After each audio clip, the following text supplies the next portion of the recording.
Now let's do an example where we do a composition of a function and an inverse function, but the function is not the same as the inverse function that we are composing with. So cosine of sine inverse of -1/2 and cosine of tan inverse of 3x minus 1.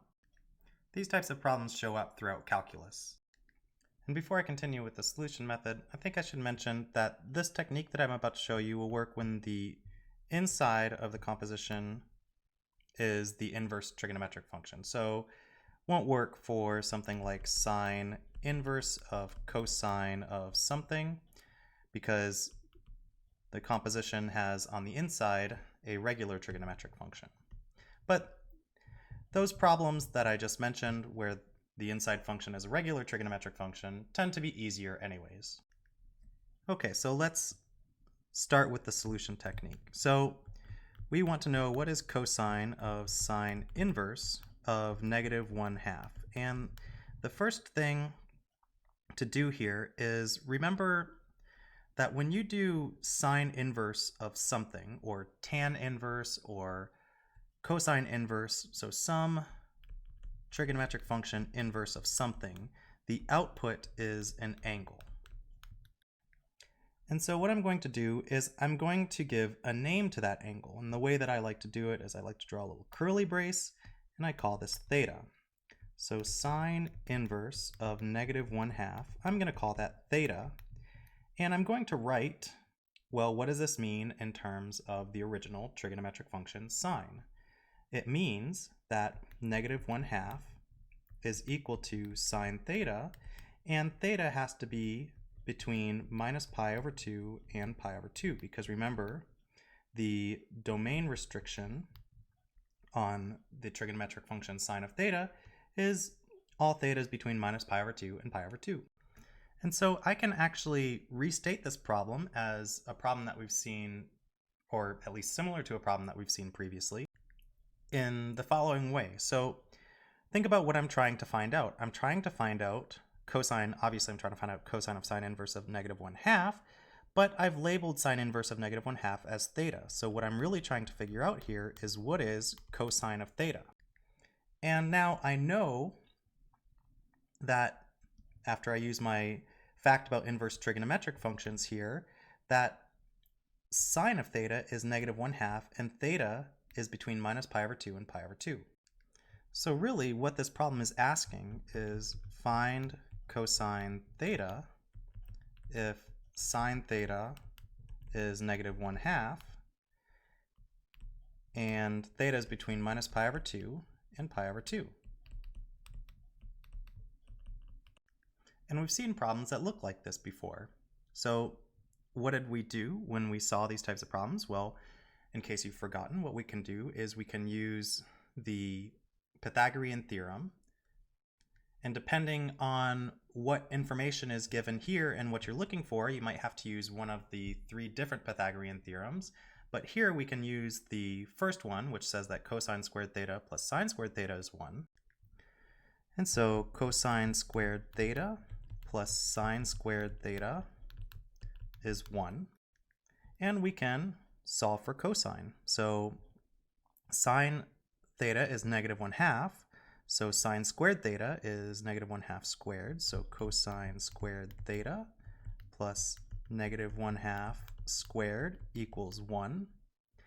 And I'll go ahead and solve for cosine theta here. So cosine squared theta, that's -1/2 squared is 1/4. So I'm going to subtract 1/4 from both sides. I get 3/4.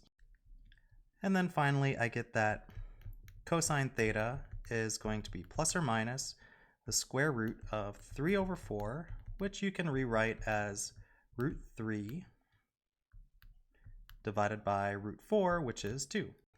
And then you can ask yourself, can you determine if this should be plus or minus? Well, theta has to be between -pi/2 and pi/2, and so it has to be in either quadrant 1 or quadrant 4. And in both quadrant 1 and quadrant 4, the x-coordinate, which is cosine of theta, is positive. And so I would choose the positive here, and now I have figured out that cosine of sine inverse of -1/2 is in fact positive square root 3 over 2. Now let's take a look at this second problem, which instead of a number that we're taking the inverse tangent of, we're taking the inverse tangent of some function of x. But don't let this confuse you too much. We're going to follow the exact same steps. The first thing we're going to do is we're going to give this a label. Let's call it, I don't know, phi. So tan inverse of 3x minus 1 is equal to phi, and we're going to write what that means in terms of the original tangent function.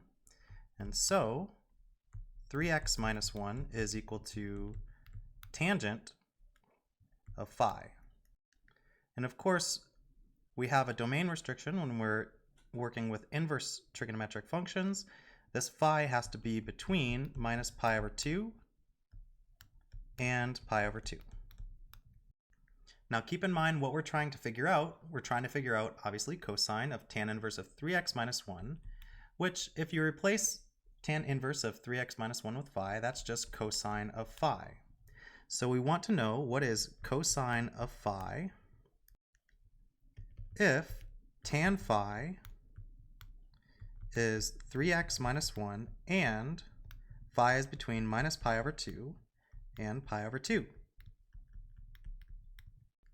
So again, this is similar to problems that we've done beforehand, except we didn't have this right-hand side here as something that had a variable. Earlier we did problems like this where this was a number, but it doesn't change anything. I'm still going to follow the same solution method, which is I'm going to attempt to find a Pythagorean identity which relates, well, I was going to say relates tangent and cosine, but I think I'll say instead a Pythagorean identity where I can figure out one of the other trigonometric functions. We're going to see that what we'll be able to figure out is not exactly cosine, but it's related. We're going to be able to figure out the secant of phi. So let's see how that goes. So let's briefly state first, I think, that why we can't use this first trigonometric identity. It's simply because we don't know sine of phi and we don't know cosine of phi. However, if we look at another trigonometric identity or another Pythagorean identity, the one that says that 1 plus tangent squared phi is secant squared phi, since we know what tangent is, we can determine what secant is. Once we determine what secant is, we'll be able to simply invert it, use the reciprocal identity to determine what cosine is. Okay, so we know what tan phi is. Tan phi is 3x minus 1. So I'm going to replace that. So 1 plus 3x minus 1 squared has to be secant squared phi.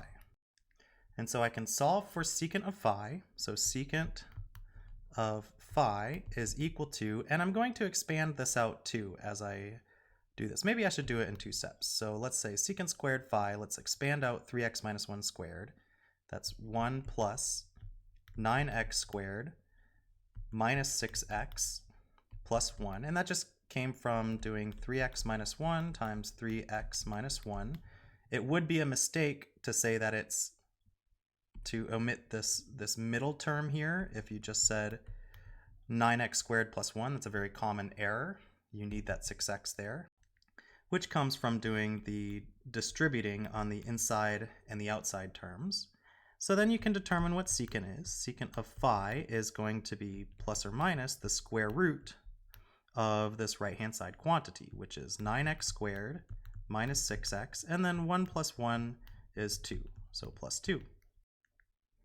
Now I have this plus or minus here, and I ask myself which one is it, plus or minus? And remember, phi has to be between minus pi over 2 and pi over 2.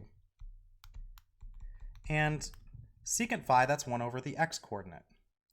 Well, if you're in this range, if your angle is, then your x-coordinate's positive, which means 1 over the x-coordinate is positive. So secant phi is positive square root 9x squared minus 6x plus 2. Finally, we can perform the last step, which is finding cosine phi, which is 1 over secant phi, which is going to be 1 divided by the square root of 9x squared minus 6x plus 2.